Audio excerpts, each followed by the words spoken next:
air balloon themed project. Let's get started. Let's walk through our art kit. First we have our lesson plan.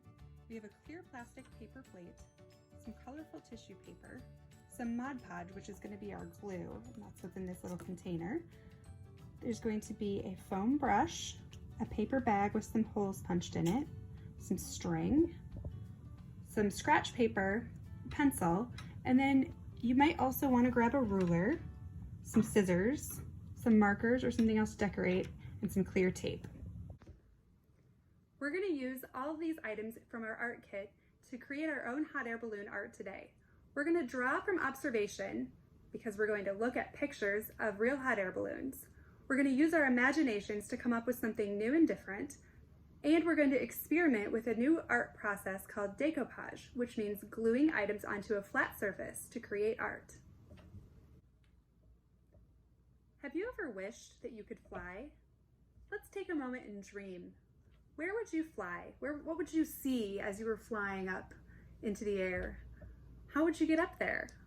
Would you use some tools? Would you grow wings? What would you fly over? Where would you go? Think about that for a minute and we'll come back. Did you think about where you might fly over? Maybe it's a city, maybe it's a beautiful natural landscape, maybe it's a faraway land. People have been wondering about flight and floating in the air for a really long time. This is a paper lantern. They were some of the earliest floating objects made by people. A lantern has a candle or fuel cell which heats the air, and this hot air fills up the sky lantern. As it floats up, the fuel cell continues to create hot air which fills the lantern and keeps it going up, up, up. When the fuel runs out, the lantern gradually runs out of heat and will slowly float back down to the earth. They were used in ancient China as early as 3 BC as communication devices between different areas or even during times of war. They're still used during holidays and times of celebration. It's believed that lighting them during important events like weddings or graduations or other celebrations brings good luck to one's life. A hot air balloon is able to fly much like a paper lantern. Joseph Michel and Jacques-Étienne Montgolfier came from a family of paper manufacturers. They noticed that the ash would rise in paper fires and float up, up, up. They wondered if they too could rise up into the air. In 1783, the Montgolfier brothers built and tested several balloon flights. They started with one without passengers, then attached a basket that held a sheep, a duck, and a rooster, and it flew for 2 miles. Then they built the first hot air balloon to carry human passengers. If you'd like to check out a silly story about the first hot air balloon flight, check out the book called Hot Air, The Mostly True Story of the First Hot Air Balloon by Marjorie Priceman. You can find it at your local library or online. First, let's identify the parts of a hot air balloon. The envelope is the actual balloon part. It's made up of nylon panels that are sewn together, and they can be in different patterns and shapes and sizes, but when they're sewn together, these panels are called gores. The burner is the heat source that makes the balloon fly. It's attached down here into the basket, and it uses propane gas tanks to propel heat into the envelope. That's what makes it rise up into the air. The basket is where the pilot and passengers stand during the flight and where the gas tanks are located. This basket is typically made of wicker, which is a material that's very strong yet very light. And wicker is usually things like stems, reeds, little twigs, all kind of woven like this, so they're real strong but yet light enough to be lifted up into the air. Let's take a look at some photos of hot air balloons and pay attention to the colors and the textures we see. You'll notice that most balloons have brightly colored fabric, have a quilted look where the smooth nylon panels are sewn together, creating those gores. Some are striped, some are pixelated, and others have geometric patterns.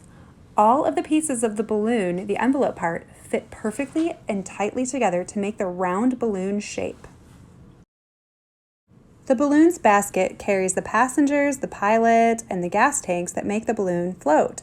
The baskets are usually made of wicker, making them lightweight and flexible, yet strong and long-lasting. You can see the fibers of the wicker, which are like stems and sticks and twigs all woven tightly together. To practice, we're going to draw 3 circles or balloon shapes on scratch paper.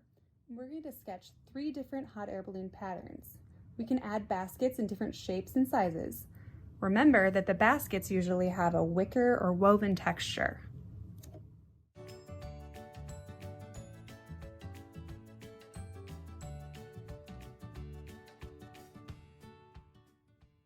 Here are my final designs. Of all of my designs, I liked this one the best. I liked the overlapping circles, so I colored this one with bright colors. I added a little bow to the basket, that woven texture, and maybe some color. It's not something that you usually see on hot air balloons, so that's what I wanted to include in my art today. It's time to make our hot air balloons. We're going to use that process of gluing things onto a flat surface called decoupage for the envelope portion of our balloon. So we're going to need to find our clear plastic plate and our tissue paper. Consider your sketch designs. What worked? What did you like? Will you use stripes? Will you use patterns? Will you use pixels? What colors might your balloon be? And we're going to cut our tissue paper into shapes. Before you begin gluing things on your plastic plate, you might want to lay it out first. If you are in preschool, you might want to ask a grown-up to help you cut your tissue paper into little, about maybe 3/4 inch squares, and you can lay these out in that pixel pattern. So maybe yours has a pattern of red, yellow, red, yellow. What comes next? Looks like yellow, and then red. So you might want to do some stripes or some kind of pattern like that. That's my challenge for you. If you are in elementary school, I would like you to practice your cutting skills and try and fill up your whole balloon shape. So if I'm going to do the circle pattern like I did in my sketch here with these circles, I'm going to use my scissors and I'm going to cut out lots of different circles and try to lay them out.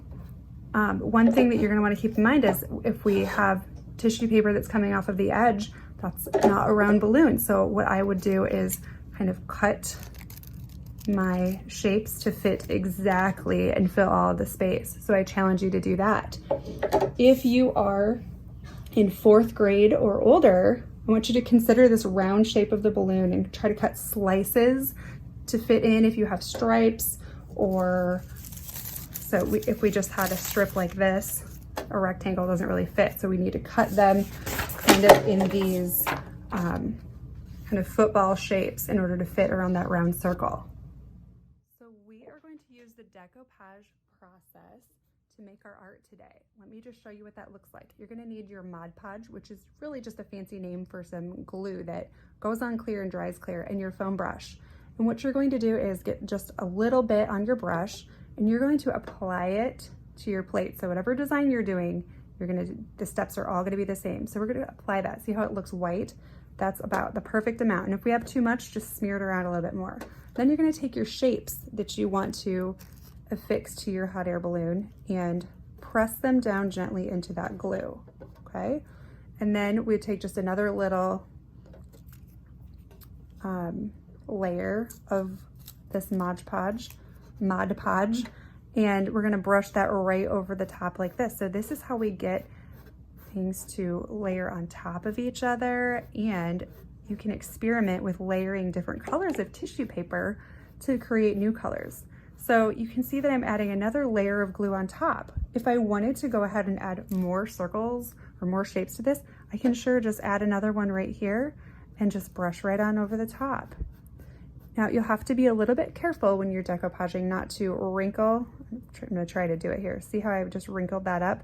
You might be able to smooth it back out with your brush, but just be very careful that you're applying gently. See, and that tore my paper. So it's easy to fix. I can just go ahead and add something else right on top of it, and you'll never even know that I made that mistake. But we just want to apply really carefully. So this goes on looking white. When it dries, it will dry clear. So don't be afraid of how it looks right now. That will go away. But if you can kind of see here, you can see where I mixed the red and the orange, and I've kind of created this red-orange color. And if I turn it over, you can see it even better. That's how it will look when it dries. See how bright that is?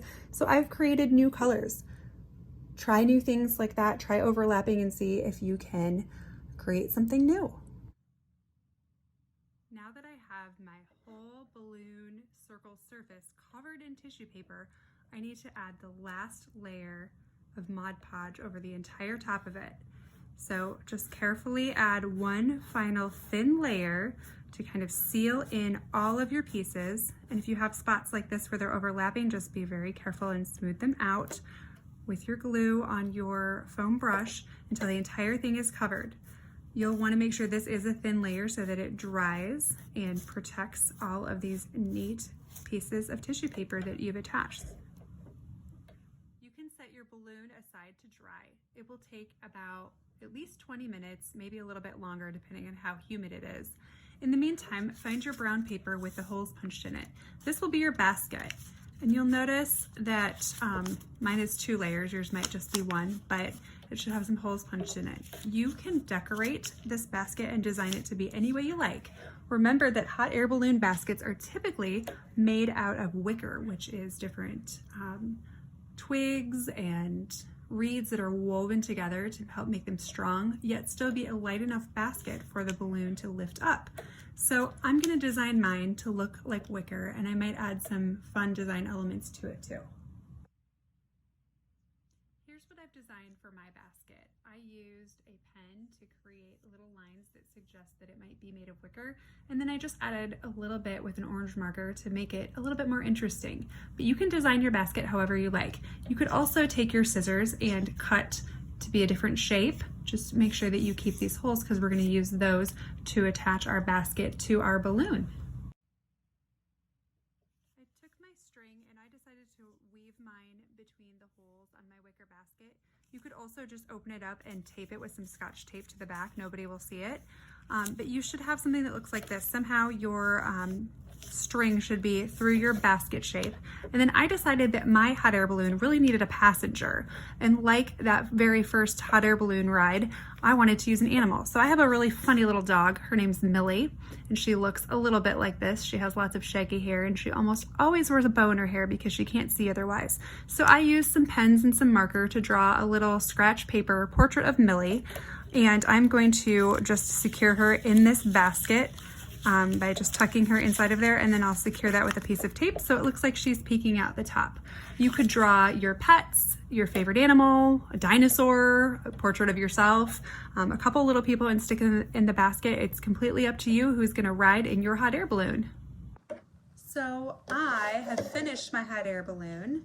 This is the back side where I've done my decoupage that's a little bit rough, and I have just taken my little Millie who's in the basket and just use some Scotch tape to attach the balloon strings here. You could also add a little loop of string up top if you wanted to hang this, or you could put a pop tab if you wanted to put on a nail.